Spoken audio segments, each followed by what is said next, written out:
What we'd do if we had a lot of money. Buy a fancy car, buy a mansion with an enormous swimming pool, send our parents on a trip to Paris. But what do you do when you have more money than you're able to deal with? While it's impossible to know exactly how big of a money pile drug kingpin Pablo Escobar was sitting on at the time of his death in 1993, it's estimated that his net worth was $30 billion US.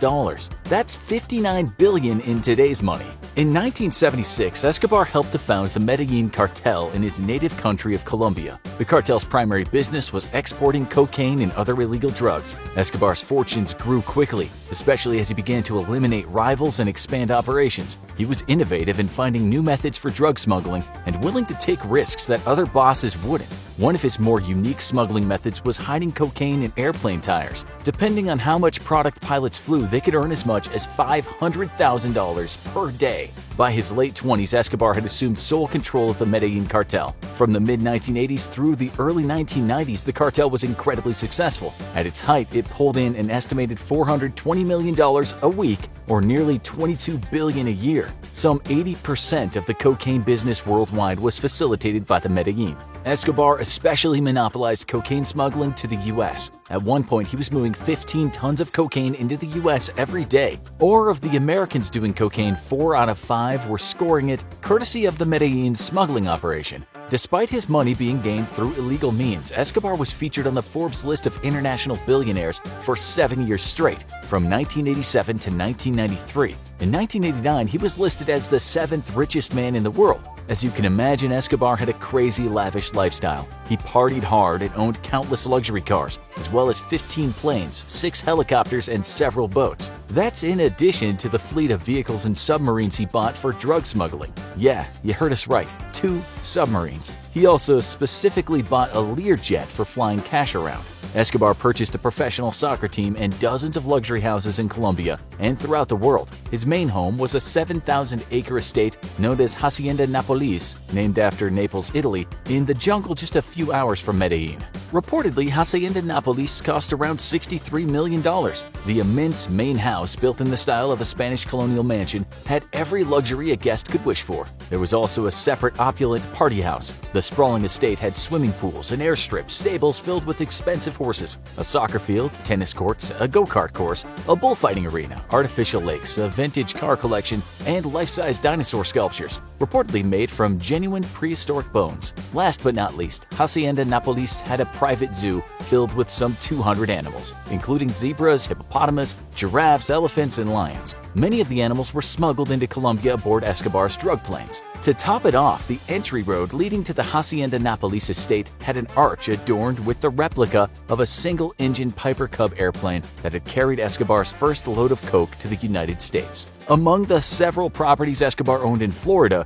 was a minimalist mansion in an exclusive Miami Beach neighborhood. The 8-bedroom house had floor-to-ceiling glass walls, wraparound terraces, expensive lounge decks, outdoor kitchen, infinity-edge pool, and soaring palm trees. Best yet, the 30,000-foot property was situated on the waterfront with an incredible view of the downtown Miami Beach skyline. Then there was Escobar's secret vacation party spot built on the quiet, rural La Isla Grande, just off the Colombian coast. This luxury complex consisted of a mansion, waterfront apartments, a palm tree courtyard centered around an enormous swimming pool, and a helicopter landing pad. The estate had more than 300 well-appointed rooms for guests. Reportedly, even the bathrooms had solid gold shower heads. Escobar's most famous property was a prison. However, it was a prison unlike any other. By 1991, the glamour of Escobar's lifestyle was beginning to pall next to the extreme violence. Many enemies wanted him dead, some even placing a bounty on his head. Escobar turned to the Colombian government. After 6 months of secret negotiations, he was able to work out a deal. Escobar would go to prison, but he would get to choose the location. Entering prison would give Escobar protection from possible assassins, as well as prevent him from being extradited to the U.S. Escobar designed and built his prison, the luxurious La Catedral, or the Cathedral, high in the mountains above Medellin. Unfortunately, La Catedral was called Club Medellin because it was more like a resort than a prison. Escobar's bedroom featured a circular rotating bed, and his bathroom had a private jacuzzi. The property included a soccer field, a discotheque, a bar, a large patio, an enormous swimming pool with an artificial waterfall. La Catedral also had an office with cellular services, radio transmitters, computers, and a fax machine, which allowed Escobar to continue to run his business from prison. While living at La Catedral, Escobar regularly hosted drug and booze-fueled parties. Often friends, family, prostitutes, professional soccer players, and other celebrities would visit. Aside from his crazy life, Escobar poured a lot of money into charity work. Keenly aware of his public image, he sought to generate goodwill. He donated to churches and hospitals in Medellin and other towns in the region.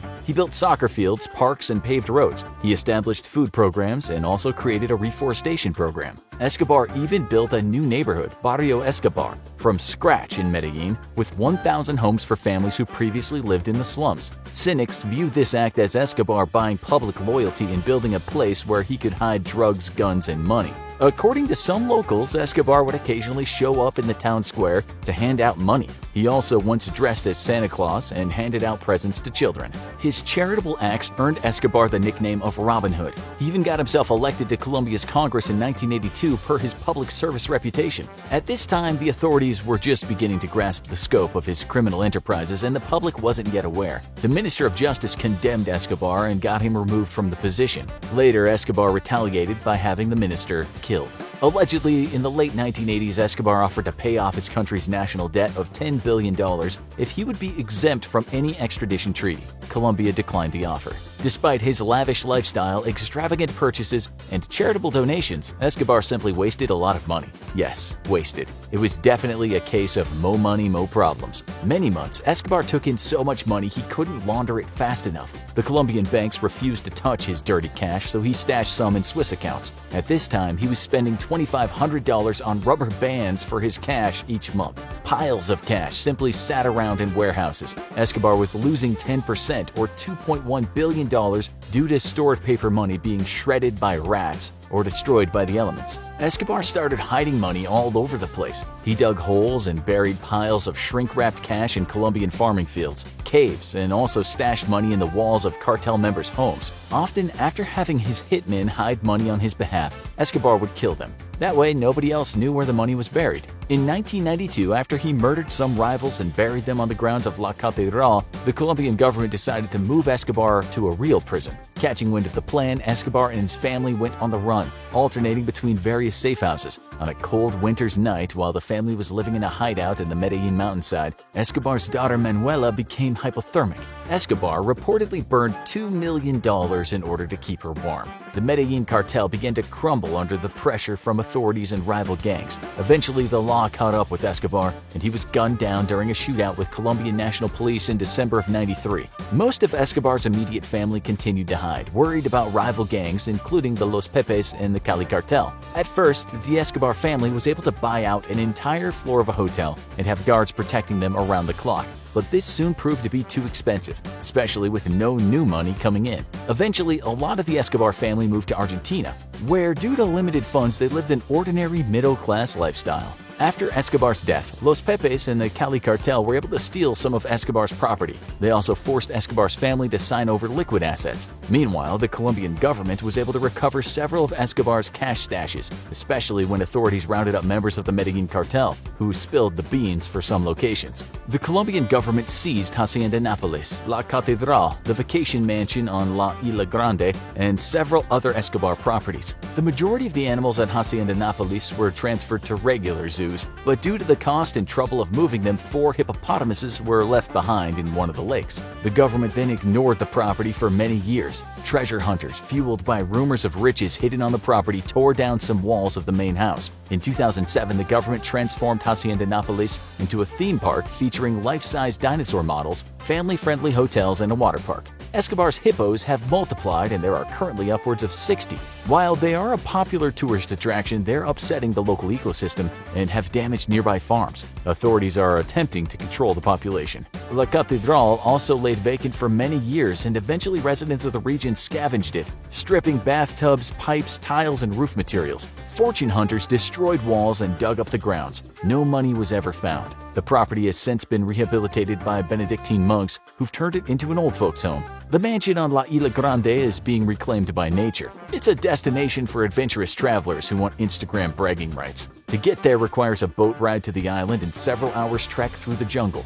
In the U.S., officials had seized the majority of Escobar's property, including the Miami Beach mansion, long before he died. In 1987, the house was eventually sold and more recently in 2016 was torn down. While being razed, 2 hidden safes were found. One safe was stolen before it could be opened, and the owner of the property moved the other safe to a bank for security. He has never divulged the contents of what was found inside. Over the years, people have found hidden Escobar stashes of cash and gold bars. In 2015, a farmer found $600 million buried in plastic barrels in a field he was digging. The money was seized by the Colombian government. As Escobar kept most of his money hiding spots to himself, a lot of them are still out there, undiscovered. Cash deposited in a Swiss bank account also lies unclaimed, as only Escobar knew the account numbers. Who knows, if you go exploring the jungles of South America, you might just come across a mysterious stash of cash, a remnant of Escobar's drug